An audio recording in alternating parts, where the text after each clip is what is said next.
Hola a todos y a todas. Como ustedes saben, nuestros encuentros de los jueves en el taller de lectoescritura 2 para el grupo A en comunicación social han sido difíciles en estas últimas semanas debido a varias circunstancias, unas jornadas académicas que hubo la semana pasada, a medio taller que llegamos la antepasada. Este jueves pues habrá también una movilización estudiantil a la cual pues sí sería bueno que fuésemos todos. Sin embargo, entonces, para tratar de ponernos al corriente y de no ir tan disparejos con respecto al otro grupo y en aras de avanzar un poco en las dinámicas, quería que hoy conversáramos a través de este canal, de este medio, sobre algunos temas, algunos aspectos muy chiquititos alrededor del cuento, que es el tema que hemos venido abordando. En la última sesión, en nuestro último encuentro, hablamos sobre cuestiones estructurales del cuento. Vimos en qué se diferencia de una novela y de otros géneros literarios y de otros formatos, de otros soportes. Vimos algunas claves en su estructura básica, también como algunas formas gráficas para organizar la estructura del cuento. Bueno, pues hoy entonces sería pertinente que conversáramos muy brevemente sobre el cuento fantástico, creo yo. Ya está anunciado en el programa, pero entonces sería bueno decir por qué el cuento fantástico. Recuerden que cuando hablábamos hace unas clases de las fronteras sensoriales y de los puntos de vista respecto a la percepción de la realidad que tenemos nosotros, los seres humanos, ¿sí? Llegamos a la feliz conclusión de que la realidad que percibimos es solo un fragmento, un fragmentito del universo posible, de todas las realidades posibles, ¿cierto? Entonces, también coincidimos en que, o sea, esto no es una verdad revelada, pero que para lo que nos compete, entonces, esos fragmentos de la realidad que no coinciden con la nuestra, de alguna manera, ¿sí?, que son esas realidades alternas, pues entonces es lo que vamos a considerar como fantástico. Los cuentos fantásticos viven ahí, viven en esos planos de la realidad que no casan exactamente con lo que solemos entender y comprender como realidad nuestra sensible, ¿vale? Iré haciendo algunas referencias a algunos autores, algunas cosas, y en la descripción del video encontrarán ustedes enlaces para acceder a ellos, descargar algunos materiales y algunas instrucciones de vuelo para esta clase. En el correo electrónico en el que les anuncio esta clase, clase, no, este pequeño soliloquio, eh, también estarán los parámetros de lo que vamos a hacer, de las actividades a las que ustedes deben responder. Recuerden que el examen parcial está programado para la próxima semana, ¿sí?, para el 17 de octubre, el primer parcial. Para ese día ya deben haber leído el libro de Jorge Luis Borges que teníamos pendiente, Ficciones, para la próxima semana, ya saben, ¿sí? Yo creo que ya lo leyeron, pero si todavía les falta, en la fotocopiadora de la facultad, en Santo Domingo está. Pueden sacarle copia a quienes no lo hayan podido conseguir por otro medio. Bueno. Entonces, empecemos a hablar del cuento fantástico, ya hecha esa introducción, ¿sí? Entonces, un cuento fantástico, ¿qué va a ser o dónde va a estar? Pues es el que ocurre en aquellas realidades que no coinciden con la nuestra, ¿vale? Cuando tenemos una narración que tiene elementos de cualquier tipo, de cualquier naturaleza, que no corresponden a las reglas de la cotidianidad nuestra y de la realidad nuestra, pues entonces estamos hablando del plano de la fantasía. No necesariamente entonces son cuentos épicos de dragones y brujitas y esas cosas, no, aunque también, no necesariamente eso, sino, como ya mencioné, todo lo que se escapa a la, a la, a la coincidencia con nuestra realidad, ¿vale? Estamos así. Pero entonces, ¿cómo podemos aproximarnos al cuento? Al cuento, al cuento fantástico. ¿Cómo podemos hacer para distinguir un cuento fantástico de otro que no es fantástico? Pues bueno, voy a proponerles dos vías, ¿vale? Dos vías, dos elementos, ¿vale?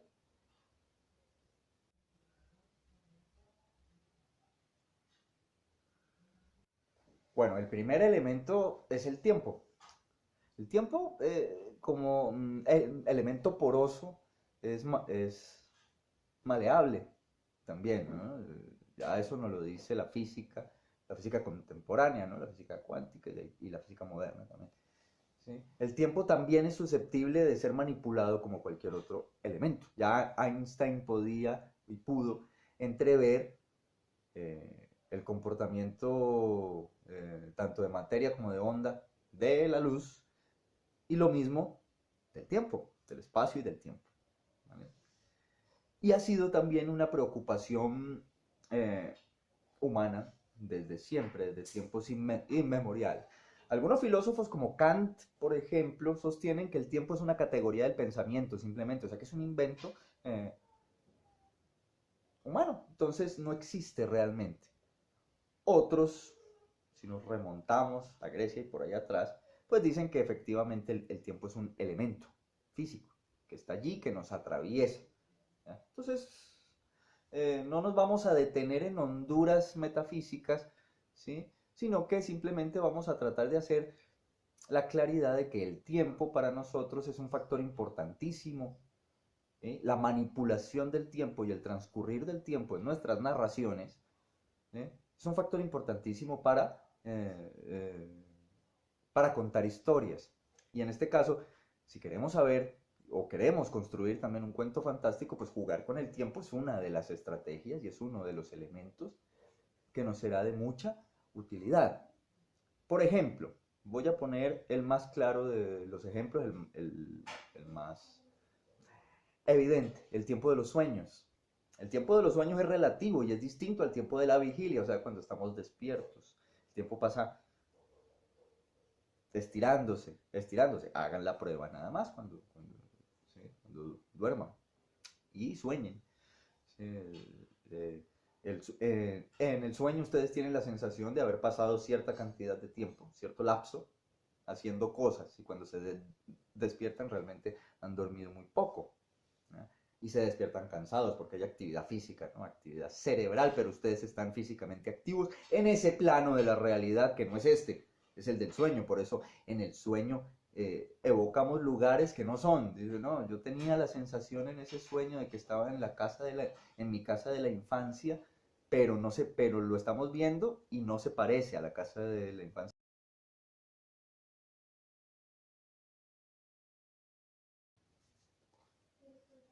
En todo caso, lo importante de esto es entender que la manipulación del tiempo, los juegos con el tiempo, son un elemento constitutivo de el relato fantástico.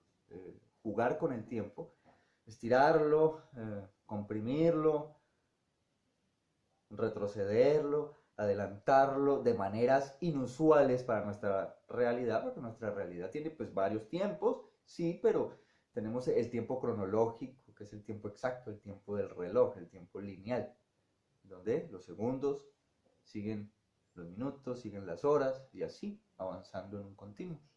¿Sí? Pues ese uso del tiempo pues no es fantástico. ¿Sí? También está el tiempo cronológico, ya vimos, pero también hay tiempo diacrónico, hay tiempo sincrónico, todo contado en un orden cronológico y con el orden invertido. ¿Sí? Hay el tiempo de los sueños, como el cuento de Jorge Luis Borges, que está en el libro, El milagro secreto, que está en el libro Ficciones, ¿no? El milagro secreto, léanlo, si ya lo leyeron, pues mejor. Sobre este dramaturgo judío que, frente al pelotón de fusilamiento, el sargento nazi ordena, ¿no? Apunten, y en el momento en el que apuntan, el dramaturgo le pide a Dios que por favor le conceda la gracia de poder escribir su última obra, su gran obra, su obra maestra. Y algo mágico sucede allí, o quién sabe qué, que los soldados no le disparan, se quedan como quietos, y él huye, se va y escribe su obra. Escribe la obra, la monta, busca teatro, la estrena, o sea, se ve en esa situación. Ha pasado un año desde el momento en el que él pide a Dios esa gracia, ¿sí? Y en el momento en el que ya está estrenando su obra maestra, el sargento dice fuego. ¿Sí ven? Entonces, el tiempo de los sueños, ¿no? Es allí, realmente nos pasa un año completo durante el cuento, pero ha pasado una fracción de segundos realmente entre que el sargento ordena apuntar y después disparar. ¿Vale? Otro cuento semejante, ustedes encontrarán una versión aquí en la descripción, es un cuento de Ambrose Bierce, se llama Eso que pasó en el arroyo del Búho. Es muy parecido el manejo del tiempo, y lo que sucede está ambientado durante la Guerra Civil Norteamericana, por allá a mediados del siglo XIX. Y otro cuento desde la literatura muy importante y que es muy ejemplificante es de Julio Cortázar, La noche boca arriba. También lo pueden descargar aquí para que lo lean, ¿no? Es un cuento donde el juego con el tiempo es,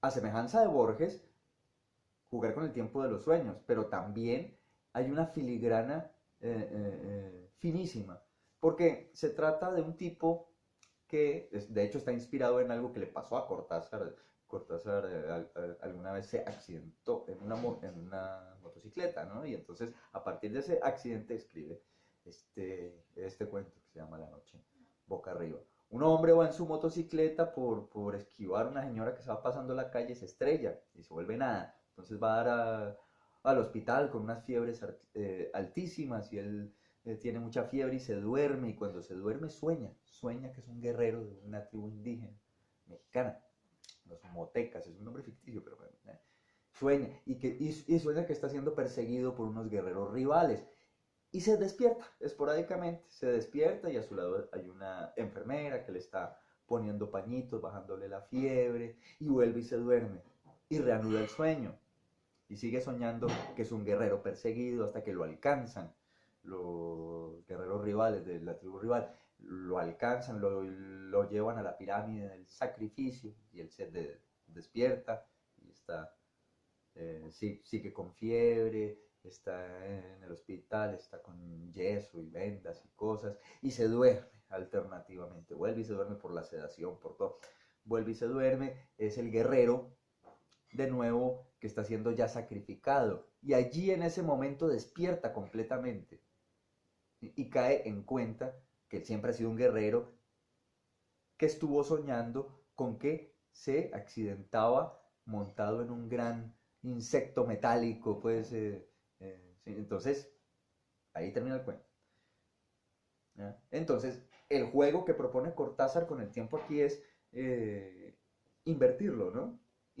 Invertirlo y no dejarnos saber hasta el final que efectivamente el tiempo del sueño realmente era el de la vigilia, o sea, el que estaba soñando realmente era el guerrero y no el hombre accidentado. Estaba soñando con que era un hombre accidentado en quién sabe qué épocas. ¿Vale? Eso es un elemento que convierte el cuento en fantástico. El tiempo, el manejo del tiempo.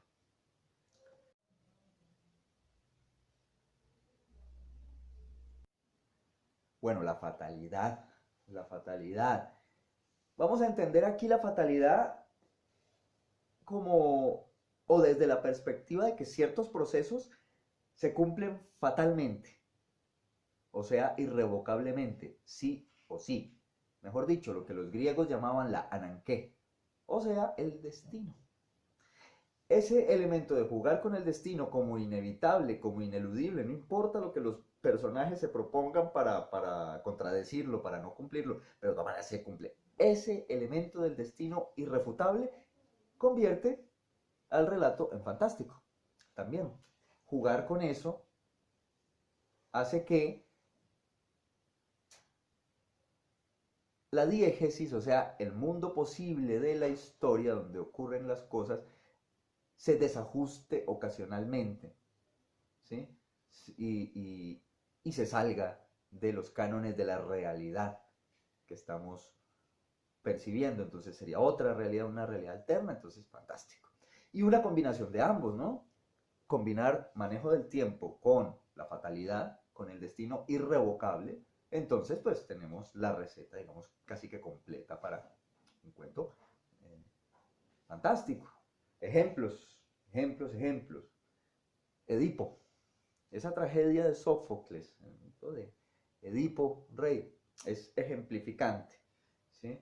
Edipo, rey de Tebas, ¿qué significa la palabra Edipo? El de los pies lastimados, ¿no? Edipo, rey de Tebas, resulta que está preocupado porque una gran pesadumbre ha caído sobre el reino, sobre Tebas, una temporada de vacas flacas, de plagas y hambruna. Manda a un vidente a que consulte el oráculo, un vidente que paradójicamente es ciego, Laertes, y que el oráculo le diga pues qué es lo que pasa, por qué Tebas está pues así, fregada, ¿cierto? Entonces Laertes vuelve con la razón, vea majestad, vea, lo que pasa es que el pueblo está sufriendo porque aún no se ha castigado al culpable de la muerte de su antecesor, el rey Layo, ¿sí? Y eso ha echado una maldición grandísima. Entonces, hasta que no se investigue y no se encuentre al culpable, pues la tranquilidad y la prosperidad no volverá a Tebas. Claro, Edipo se preocupa y lo que hace es nombrar comisión investigadora para dar con el paradero del responsable. E investigando, investigando, se da cuenta, descubre que el responsable es el mismo, ¿sí? Que mató al rey Layo, confundiéndolo mucho tiempo atrás, confundiéndolo con un asaltante que venía con una banda de asaltantes y querían matarlo, ¿sí? Al matar al rey Layo cumple una vieja profecía que se le había hecho al rey Layo. Al rey Layo cuando nace su hijo, el oráculo le dice al rey Layo que ese niño cuando creciera lo iba a matar. Entonces él, para que no lo matara, se lo da a alguien para que se lo lleve y lo mate. Esta persona se conmueve y lo deja colgado de los piecitos. Pues lo encuentran y le ponen Edipo a ese niño. Ese niño ya grande, pues mata a su padre, cumpliendo ese pedazo de la profecía y desatando la maldición sobre. Pero Edipo no sabe que ese es el rey y no sabe que ese es su padre. Hasta ahí no sabe. Y avanza hacia Tebas y encuentra que Tebas está dominada por una esfinge, que es un personaje malévolo que no deja pasar y que mata a todo el mundo si no le contestan un acertijo. Edipo lo contesta, la esfinge desaparece y él se convierte en el héroe, en el líder del pueblo, lo quieren mucho allí del reino.